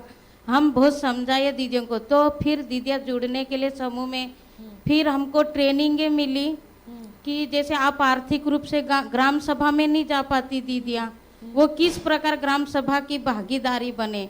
किसने ट्रेनिंग दी आपको? हमको ये संस्था से ट्रेनिंगें मिली बहुत सारी। हमको ट्रेनिंगों में हिवड़िया बाजार की मतलब ये बताते थे वीडियो वगैरह। तो हम ग्रामीण विकास में इस हिवड़िया बाजार जैसा क्यों नहीं बनाए, एक आदर्श गांव क्यों नहीं बनाए हम, या हमारे मन में जागरूक होते थे। हम सर लोगों को भी बोलते थे कि सर हम ये हमारा भी वीडियो आगे तक जाना चाहिए, हम क्यों नहीं कर सकते।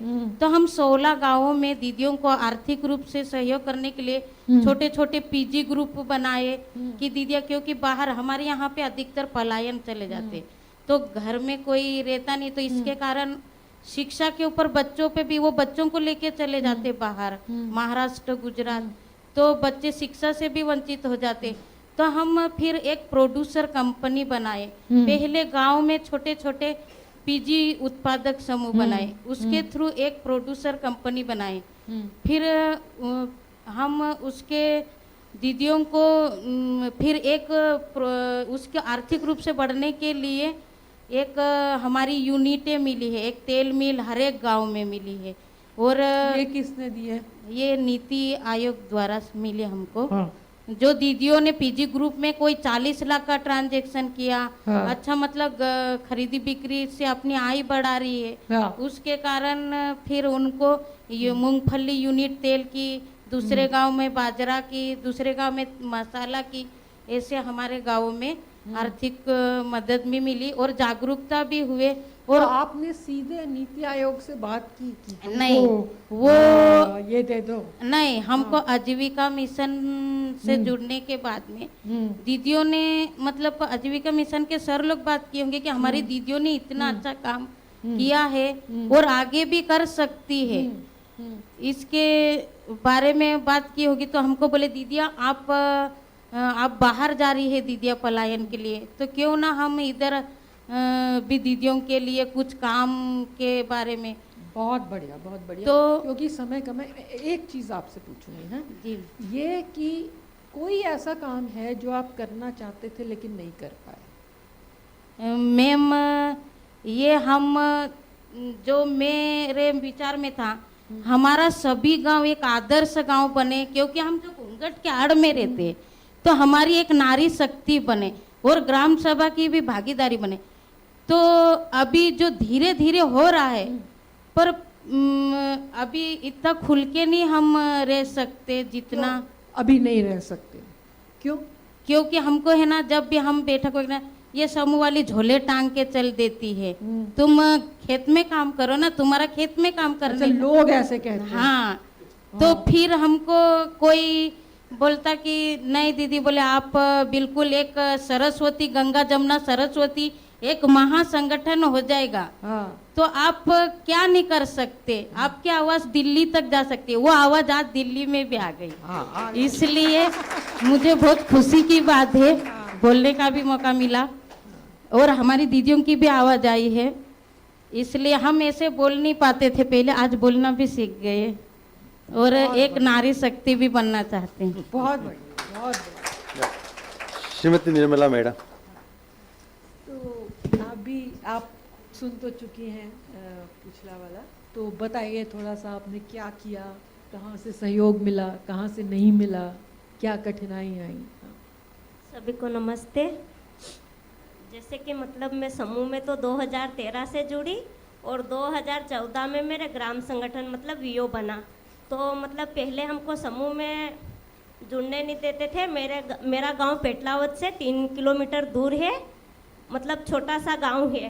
तो हमारे गांव में मतलब कुछ सुविधा नहीं थी, जैसे मतलब रोड कच्चा है, कीचड़ में आना जाना करना, और वो दीदी ने बताया है खेती में काम करना। तो सभी लोग बाजार के पास में थे, तो मतलब महिला को पूरा काम करवाते थे और पुरुष लोग सुबह शाम बाजार में ही रहते थे। तो हम काफ़ी महिला परेशान थे और हमारे यहाँ मतलब वो NRLM से सर मैडम आए, तो उन्होंने मतलब समूह के बारे में बताया। तो सभी लोग बोलते हैं कि सभी महिला समूह में जुड़ जाओगी तो क्या करोगी यूँ, और समूह से क्या मिलेगा। और मैं थोड़ी पढ़ी लिखी थी, तो फिर मेरे को उन्होंने पूछा, तो मैं फिर गई। उसके बाद में मतलब हमने प्रशिक्षण लिया और समूह में जुड़ गए। समूह में तो हम बचत और लेन देन करते थे, और अभी हमारा समूह मतलब एक एक दीदी की 35,000 बचत हो गई है हमारी। और वीओ में काफ़ी लोन भी मिल रहा है, जैसे कि 10 लाख तक लोन पहुंच चुका है। लेकिन हमने पैसे का लेन देन खूब किया, लेकिन मेरे गांव में हमारे जिले में 2-2 पत्नी का ज़्यादा चलता। तो हमारे यहाँ अधिकतर 3-4 एक दीदी का केस आया था। मैं ग्राम संगठन में अध्यक्ष हूँ, तो मैंने सोचा कि क्या करें इस केस का, तो हमने पंचायत में दर्ज करवाया। तो वो भैया ने बताया कि नहीं, पैसा एक्ट अधिनियम ये तो लागू था, लेकिन इसका मतलब उपयोग नहीं करते थे। तो हमने पंचायत में बताया, तो उन्होंने बोला दीदी ये क्या करें, अपना तो पूरे देश में ये चल रहा है 2-2 बीबिया वाला। तो मैंने सोचा फिर हमको मतलब हमारे CLF में जेंडर की ट्रेनिंग मिली, उसमें बोला कि महिलाओं के नाम से भी सभी अधिकार होना चाहिए। हमको पहले पता था लेकिन इसका उपयोग नहीं होता था। हम सोचते थे कि हम महिला है तो सिर्फ रोटी सब्जी बनाएंगे और घर का घूंघट निकाल के काम करेंगे और आगे घर का पूरा काम करेंगे और जैसे पुरुष बोलेंगे वैसा उनका सुनते रहेंगे और वो मार पिटाई करेंगे तो हम सहते रहेंगे यूँ। लेकिन फिर वो जेंडर की ट्रेनिंग ली और हमारे यहाँ मतलब एलए के और एनए के दोनों बने हुए हैं। संकुल लेवल पे एनए के बना हुआ है और एलए के ब्लॉक लेवल पे बना हुआ है। तो पूरी ट्रेनिंगें मिली और हमारे गांव में जो दीदियाँ आई उन्होंने एक एक समूह में से एक एक जीपीपी चयन करी और पूरा प्रशिक्षण दिया। एनए का है पात्रता। तो ये जो जैसे ये जो कह रहे हैं मारपीट वाली बात है, तो ये कैसे फिर आप लोगों ने रोकी? फिर हमको ट्रेनिंग मिली दीदी, मैं बता रही हूँ। एनए के और एलए के दोनों एक जेंडर और पात्रता, आजीविका और समता तीनों पे समझ बनाई उन्होंने। तो जैसे मतलब महिला का चित्र बनाया और पुरुष का और एक किन्नर का, मतलब जो अपने बीच में रहता।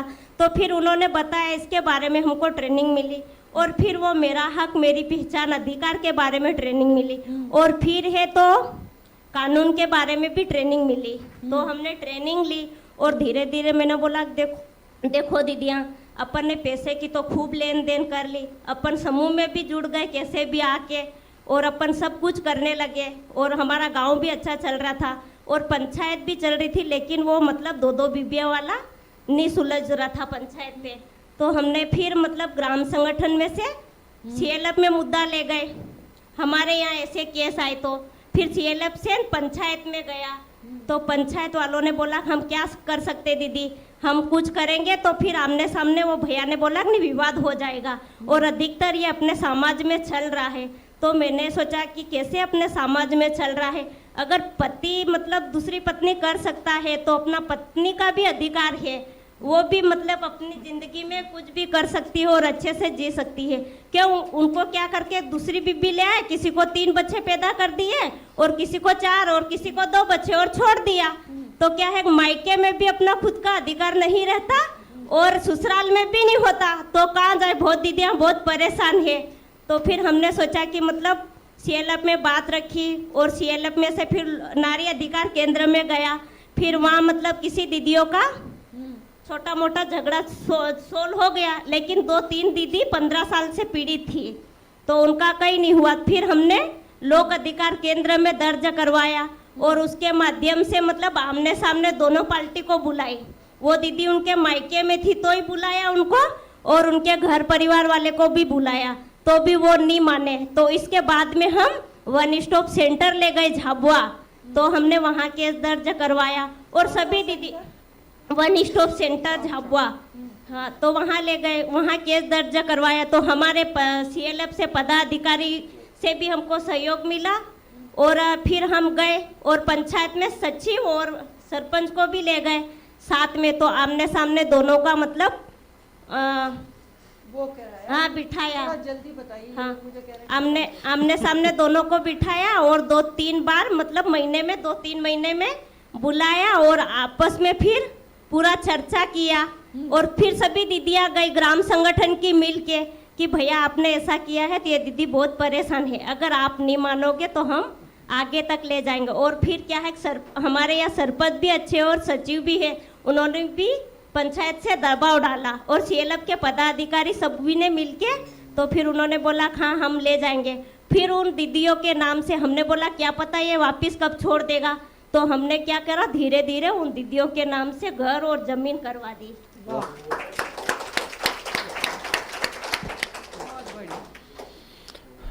सिटीजन्स राउंड टेबल की आखिरी राउंड की चर्चा में धन्यवाद दीदी आप लोगों को, बहुत ही बढ़िया सेशन रहा हम लोगों का ये। तो इस आखिरी राउंड की चर्चा में मैं आमंत्रित कर रहा हूँ मैदानी अधिकारियों को जो विभागों के माध्यम से जुड़े होते हैं और ग्रासरूट लेवल पर काम करते हैं। श्रीमती सरिता देवी को मैं आमंत्रित करूंगा। आप सहिया हैं झारखंड में, जिनको आशा भी कहते हैं। श्रीमती सरिता जी झारखंड के नरकुम ब्लॉक के होरहाब ग्राम में सहिया साथी के रूप में कार्यरत हैं और इनके द्वारा महिला और बाल स्वास्थ्य और सेवाओं को लेकर किए गए कार्य से ये इनके क्षेत्र के सहिया साथी और मैदानी अधिकारियों के लिए रोल मॉडल के रूप में देखी जाती हैं। स्वास्थ्य और पोषण में अपने कार्यों के साथ ही ये वृद्ध लोग के सामाजिक सुरक्षा को लेकर बहुत ही सजग हैं और इनके प्रयासों से बहुत सी वृद्ध लोगों की पेंशन और सुविधाएं मिल रही हैं। इनका सपना है कि इनके पंचायत में, इनके क्षेत्र में गर्भावस्था के दौरान गुणवत्तापूर्ण स्वास्थ्य सेवाएं समय पर मिले और कोई गरीबी के दुष्चक्र में ना फंसे। आपका स्वागत है सरिता जी। हमारी दूसरी जो मैदानी कर्मचारी है वो है श्रीमती गायत्री सोलंकी। श्री गायत्री जी आदिवासी बहुल क्षेत्र धार मध्य प्रदेश के सिंघाना क्षेत्र में आंगनवाड़ी कार्यकर्ता हैं। इन्होंने अपनी आंगनवाड़ी को मॉडल के रूप में विकसित किया है और इसके लिए अतिरिक्त कक्ष, खेल सुविधाएं आदि इन कई मुद्दों को लेकर कई स्तरों पर उठाया है। ऐसे परिवार जो पलायन पे चले जाते थे और अपने छोटे बच्चों को बुजुर्गों के पास छोड़ देते थे, ऐसे बच्चों के लिए इन्होंने कई वर्षों तक गर्म खाना करके खुद अपने स्वयं के प्रयासों से खिलाया है। इनका सपना है कि ग्राम के बच्चों को भी शहरों में जो प्ले स्कूल होते हैं ऐसी सुविधाएं मिले और जो बच्चों को स्पोर्ट्स फैसिलिटी होती है, अनौपचारिक शिक्षा, इनफॉर्मल एजुकेशन होता है, वो प्राइवेट स्कूल जैसा गांव में मिले ताकि ड्रॉप आउट कम से कम हो। मैं आप दोनों का इस सेशन में स्वागत करता हूँ।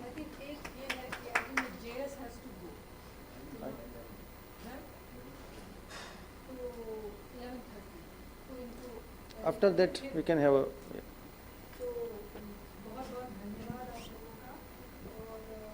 एक ही बात बार बार कहती रहती हूँ पर वो बहुत सच है कि ज़मीन पे काम करना बहुत मुश्किल है। ठीक है, तो आपने जो इतना आगे बढ़ के काम किया है, तो थोड़ा सा हमें बताइए कि आप किस तरह से शुरू किया है, फिर कहाँ से आपको मदद मिली, कहाँ से आपको नहीं मिली जो मिल सकती थी, और थोड़ा उसके बारे में। यहाँ पर उपस्थित सबों को मेरी ओर से झारखंडी जोहार। मैं झारखंड से हूँ, झारखंड से नामकुम प्रखंड और बरहाम गाँव से। मैं सहिया का काम करती हूँ और हालांकि मैं तो स्वास्थ्य पर काम करती हूँ, लेकिन स्वास्थ्य पर काम करने के लिए भी बहुत सी रुकावटें आती हैं। इसमें पहले तो परिवार से भी सपोर्ट नहीं मिलता था, नहीं करते थे कि ये काम नहीं करना है बोल करके, लेकिन गांव वाले मेरे काम को देखते हुए वो लोग बहुत हमको चाहते थे, काम करने में ये कर सकती है बोल करके हमको बहुत सपोर्ट करते थे। इसलिए हम उन लोग को जो असहाय जैसे जिनका कोई नहीं है उन लोग को हमने बहुत मदद किया, नहीं काम करते हुए भी। तो वो लोग जब मेरा ग्राम सभा हुआ उसमें बोला गया कि आप सहिया के काम कर सकते हैं, तो हम बोले कि मेरा परिवार से सपोर्ट नहीं है, हम नहीं कर सकते हैं।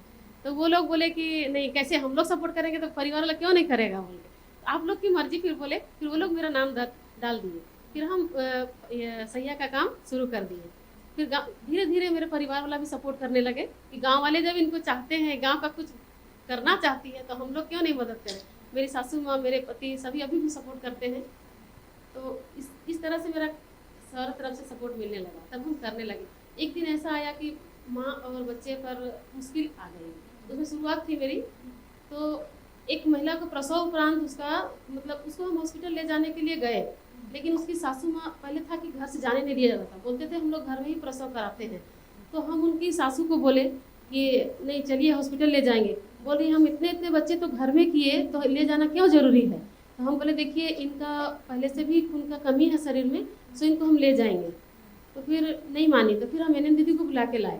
तो एनएम दीदी को बुला के लाए तो एनएम दीदी बोली चलिए ले चलते हैं। फिर वो डर गई, बोली नहीं कुछ हो जाएगा, फिर हम लोग के ऊपर रिक्स आ जाएगा। तो फिर हम बोले कि नहीं दीदी हॉस्पिटल लेके जाएंगे। तब तक एक गाड़ी, बहुत दूर क्षेत्र है, गाड़ी नहीं चलती थी, रोड भी खराब था। तो हम बोले कि एक टेम्पू डाला वाला आया था किसी काम से, ये कुछ एल्वेस्टर सब लेके। तो हम बोले कि रुकिए ना भैया, एक पेशेंट ले जाना है बोल के। तो रोका गाड़ी, फिर लेके गए उसके घर दवा तक, तब तक प्रसव हो गया। अब उसमें तो उसके बाद और जाना नहीं चाहने लगा।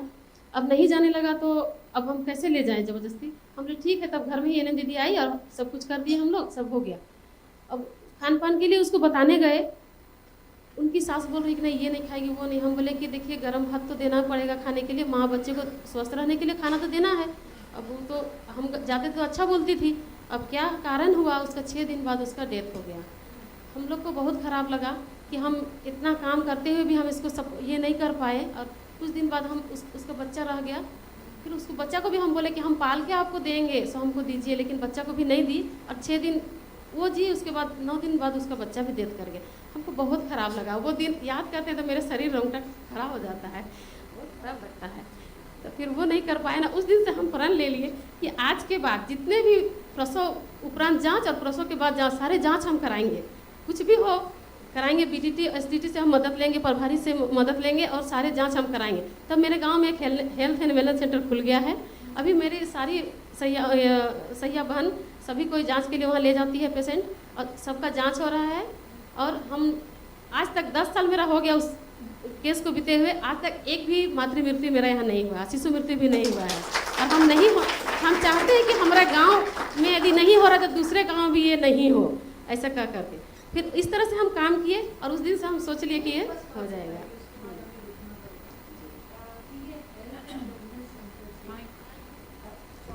हेल्थ एंड वेलनेस सेंटर जो है, इससे आपको पूरा सहयोग मिलता है क्या? हाँ, सहयोग मिलता है। एन दीदी लोग जाती है, हाँ। बस जो प्रसव होता है वहाँ, उसके बाद तुरंत के लिए मान लीजिए बच्चा या माँ को कुछ हो जाता है, उसके लिए रेफरल की सुविधा नहीं है। बस किसकी सुविधा नहीं है? रेफरल मतलब कुछ गाड़ी की, हाँ। सुदूर गांव है ना, हाँ। तो हम लोग चाहते हैं कि हमारे गांव में सारा सुविधा हो। हेल्थ एंड वेलनेस सेंटर जो भी बहुत सुविधा है, लेकिन उसके बावजूद भी हमको कुछ सुविधा मिलना चाहिए कि मतलब रेफरल का सुविधा तुरंत हो, ये सुविधा हमको बहुत ज़रूरी है। और इसके बाद भी हमने बहुत ऐसा काम किया जिसका वृद्धा पेंशन, विधवा पेंशन वो भी करवाया। लेकिन एक असहाय महिला है जिसका कुछ भी नहीं है, उसको मैंने ग्राम सभा में बात रख करके ये एक अम्बेडकर आवास दिलवाई। लेकिन कुछ विभाग उसका वन विभाग से अटैच है, कुछ ज़मीन, इसलिए उसको नहीं बनाने दिया जा रहा है। कुछ ज़मीन उसको, इसके लिए हम ब्लॉक में ये वीडियो से भी बात किए, सीओ से भी बात किए, वो लोग भी आए देखने के लिए, देखे। फिर हम और मुखिया जी जा करके ये वन विभाग का अफसर से जाके बात भी किए, तो बोले ठीक है मैडम हो जाएगा। हम बोले अगर काम कर दीजिएगा उसके लिए बहुत बहुत धन्यवाद बोले। फिर उसका बेटा को एक स्कूल के खलासी के पद में भी काम दिला दिया हम लोग ने। बढ़िया बढ़िया। और हम लोग तो चाहते ताली हैं, बजाएंगे। हम लोग चाहते हैं कि सभी विभाग, इसलिए हम लोग जमीनी स्तर में काम कर रहे हैं, इसलिए सभी विभाग जैसे स्वास्थ्य विभाग, वन विभाग, शिक्षा विभाग, सभी विभाग मिल करके सैया दीदी को सपोर्ट करें, सभी कोई सपोर्ट करे तो बहुत अच्छा होगा। बहुत धन्यवाद। हाँ नहीं, अभी क्या है कि I think minister is about to come, am I right? Anirban 5 minute नहीं, मिनिस्टर विल कम, फिर आप हाँ अच्छा। तो आप भी वही प्रश्न है मेरे, कृपया बोलेंगे कि क्या किया आपने, कहाँ से मदद आई, कहाँ से मुश्किलें आई? सभी को नमस्कार। मैं गायत्री सोलंकी मध्य प्रदेश के धार जिले के मनावर ब्लॉक से, सिंघाना में जहाँ मैं कार्यरत हूँ। मैं आंगनवाड़ी कार्यकर्ता पिछले 16 सालों से हूँ। जब मैं कार्यकर्ता बनी तो बहुत तंगी की हालत थी। उस समय मैंने एजुकेशन ग्रेजुएशन कंप्लीट कर लिया था, लेकिन बाहर नहीं जाने देते थे काम करने के लिए घर वाले, तो मैं आंगनवाड़ी कार्यकर्ता बनी। आंगनवाड़ी कार्यकर्ता बनने के बाद मेरा पैलेस थोड़ा बड़ा है, जहाँ 12-15 हज़ार पॉपुलेशन है। ऐसे में बड़ा palace, highway road, market, school के लिए तो पर्याप्त ज़मीन है, लेकिन आंगनवाड़ी भवनों के लिए ज़मीन नहीं होती थी, और होती भी थी तो वहाँ पर कोई दावे आपत्ति आ जाता था। ऐसे में मैंने 7 वर्षों तक खुले में आंगनवाड़ी संचालित करी। खुले में आंगनवाड़ी कभी इस ओटले पर तो कभी इस पेड़ के नीचे। वैसे में मैंने सतत 7 वर्षों तक प्रयास भी किया कि मेरे लिए, मेरी आंगनवाड़ी के बच्चों को बैठने के लिए यदि भवन की व्यवस्था हो जाती है तो जो काम है, कार्य सेवाएं हैं, वो सारे अच्छे से संचालित हो पाए। ऐसे में कोई व्यवस्था नहीं जुट पाई, क्योंकि सीधे से भवन बनता नहीं है, ज़मीन उपलब्ध होती नहीं है। तो फिर एक बार हमारे यहाँ कलेक्टर का दौरा हुआ, तो कलेक्टर के समक्ष हमने बात रखी। मैं नहीं मिल पाई, मतलब हमारे लोगों ने बात रखी कि हमारे यहाँ जो दीदी संचालित करते हैं केंद्र, उनके लिए बिल्डिंग नहीं है। तो बोले नहीं, इस गांव को तो भोपाल से, दिल्ली से पुरस्कार मिल चुका और यहाँ कहते हैं कि व्यवस्था नहीं है, तो गलत है। फिर स्कूल में पता करा कि बिल्डिंग है, तो स्कूल वालों ने कहा कि हाँ ठीक है। वहाँ मैं 4 वर्षों तक बैठी। फिर स्कूल वालों ने बोला कि मॉर्निंग और आफ्टरनून की शिफ्ट में जो हाई सेकेंडरी स्कूल अलग अलग संचालित होते हैं, तो आपको बिल्डिंग खाली करना पड़ेगी। मैंने कहा ठीक है, कर देंगे। फिर मैंने सीधे CDPO से और जिला अधिकारी से बोला कि ऐसे में संचालन करने को कहा जाए तो मैं तो क्या, कोई भी कर्मचारी अपना कार्य सेवा नहीं दे सकता है। ऐसे में उन्होंने मेरे लिए बिल्डिंग की व्यवस्था करी। एक सेक्टर भवन होता है, यदि आप लोगों को पता हो तो। सेक्टर भवन उन्होंने मुझे स्थायी रूप से दे दिया कि मैडम अगर आपका काम अच्छा है, आपकी व्यवस्था अच्छी है, जो भी हो, लेकिन अब आप इसी बिल्डिंग में आंगनवाड़ी संचालित करोगे। इसके अतिरिक्त जो आंगनवाड़ी की सेवाएं हैं उससे तो आप सभी लोग परिचित ही होंगे। मैं बहुत ही छोटे पैलेस में हूँ। मैं अपने आंगनवाड़ी के बच्चों को, मेरी स्वयं की कोशिश है, मैं गवर्नमेंट स्कूल में पढ़कर पहुँची हूँ आगे। मेरी इच्छा है कि जो भी बच्चे मेरे पास आ रहे हैं वो अगर किसी बड़ी जगह ना जाएं तो शिक्षा सभी का आधार है, सभी का अधिकार है। वो बच्चे शिक्षित होकर आगे जरूर जाएं या इतने काबिल बने कि उन्हें शायद किसी की क्या कहें हेल्प का मोहताज ना होना पड़े। कम से कम पढ़ लिख कर काबिल बने या कम से कम अपना भरण पोषण या अपने लेवल से कुछ उन्नति कर पाए, इतनी इच्छा है मेरी। अच्छा, हमारे यहाँ एक बात बताएंगे, देखिए आपको आंगनवाड़ी कार्यकर्ता को कितने काम करने हैं? सभी विभागों के, लगभग विद्युत विभाग का काम नहीं करते, बाकी 10, 12, 15 विभाग होते हैं, सारों का काम करना पड़ता है।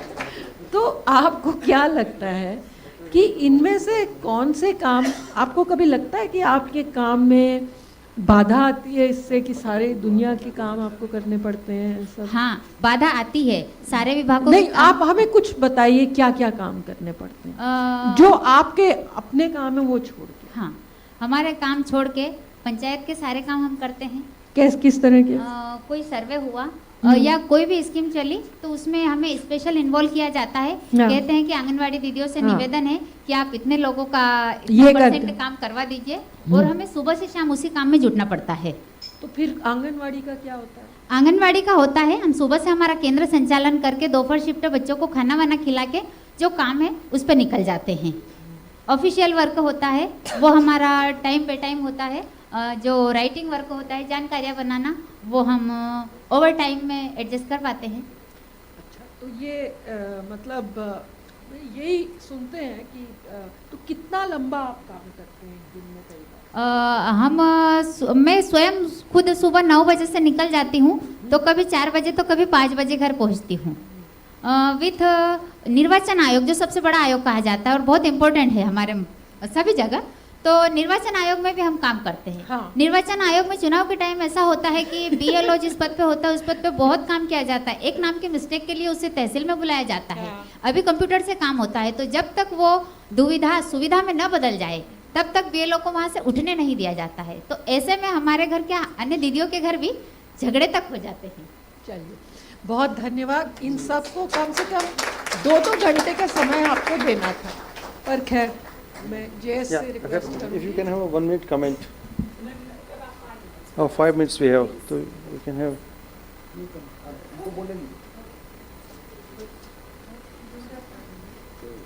Please, for 2 minutes, if you can speak. Thank you. मेरे को अभी जाना है, इसलिए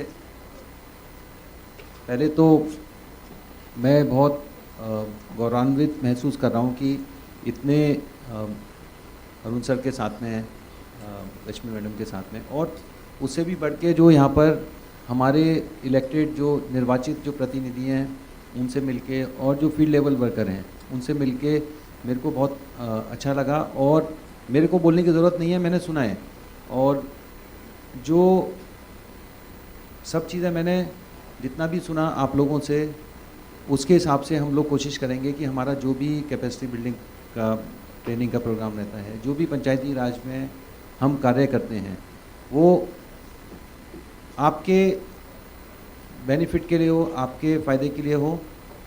और जिस तरह से जो नए आपसे बात करके जैसे जेंडर वायलेंस के बारे में पता चला, तो हमारा ये आगे प्लान है कि हम जो पुरानी हमारी ट्रेनिंग है वो तो चलेंगी, मगर नए जो इमर्जिंग एरियाज़ हैं, ट्रैफिकिंग है, जो महिलाओं में ट्रैफिकिंग है, उसको हम रोकने के लिए पंचायत को कैसे इन्वॉल्व करेंगे।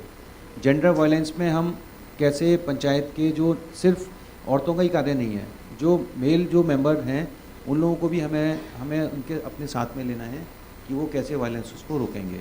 और इसके अलावा कुछ मैंने जो इसमें पॉइंट नोट करे हैं वो उसके हिसाब से भी हम लोग काम करेंगे। जैसे PPP पे हम लोग काम कर रहे हैं कि कैसे पब्लिक प्राइवेट पार्टनरशिप में, जो हमारे रजावत जी थे उन्होंने बोला कि लैंड उनके पास है, तो कैसे हम उसको यूज़ करके अच्छे इंफ्रास्ट्रक्चर को हम लोग बढ़ावा, हम लोग उसको पंचायत लेवल पे उसको बढ़ावा दें, और उसके थ्रू पंचायत में कैसे रेवेन्यू और इनकम जनरेट कर सकें। और जो हमारा सैनिटेशन के बारे में बोला गीता जी ने, तो हम लोग एक सर्विस लेवल बेंचमार्क्स, जो हमारे सेवाओं का बेंचमार्क क्या होना चाहिए, उसके ऊपर भी यूनिसेफ के साथ मिलकर हमने डॉक्यूमेंट बनवाया है, जो हम श्रीनगर में हमारी वर्कशॉप है। मैं चाहूँगा कि आप लोग भी उसमें आएँ और जो अच्छे काम करे हैं उसके बारे में बताएं, और उसमें हम लोग उसको लॉन्च करेंगे। और इसके अलावा जो हमारा कैपेसिटी बिल्डिंग एफर्ट्स हैं, उसमें भी हम लोग और उस पर भी हम सर्विस डिलीवरी के बारे में, और स्पेशली जो महिला जो हमारी पंच और सरपंच हैं, उनकी ट्रेनिंग के बारे में, कम्युनिकेशन स्किल्स, लीडरशिप की ट्रेनिंग के बारे में हम लोग ध्यान देंगे। हमारा एक मैनेजमेंट डेवलपमेंट प्रोग्राम हम लोग सारे IIM से और इंस्टीट्यूट ऑफ एक्सीलेंस से बात कर रहे हैं कि हमारा 4 से 5 दिन का प्रोग्राम हम लोग बनाएं, जिसमें हम डिस्ट्रिक्ट पंचायत, जिला ब्लॉक पंचायत और ग्राम पंचायत के मेंबर्स को और सरपंच को और CO, जिला परिषद और BDO, इन सब के साथ हम लोग जॉइंट ट्रेनिंग कराएं और डिफरेंट बैचेस में। तो उसमें लीडरशिप ट्रेनिंग होगा, फाइनेंस का ट्रेनिंग है, 5 दिन का प्रोग्राम उसको हम लोग, उसका प्लान चल रहा है, हमारी बातचीत जारी है। तो हमें उम्मीद है कि हम जल्दी उसको भी करेंगे, और उसमें हम कोशिश करेंगे कि जो मुद्दे यहाँ पर आज आप लोगों ने जो हमारे सामने रखे हैं वो सब हम उसमें इंक्लूड कर सकें। और मैं बहुत आभारी हूँ ट्रिप का, जो हमारे साथ में बहुत अच्छा हमारे साथ मिलकर काम कर रहे हैं उनके, और जिस तरह से आज मैंने देखा, really grateful to them for working with us. Thank you.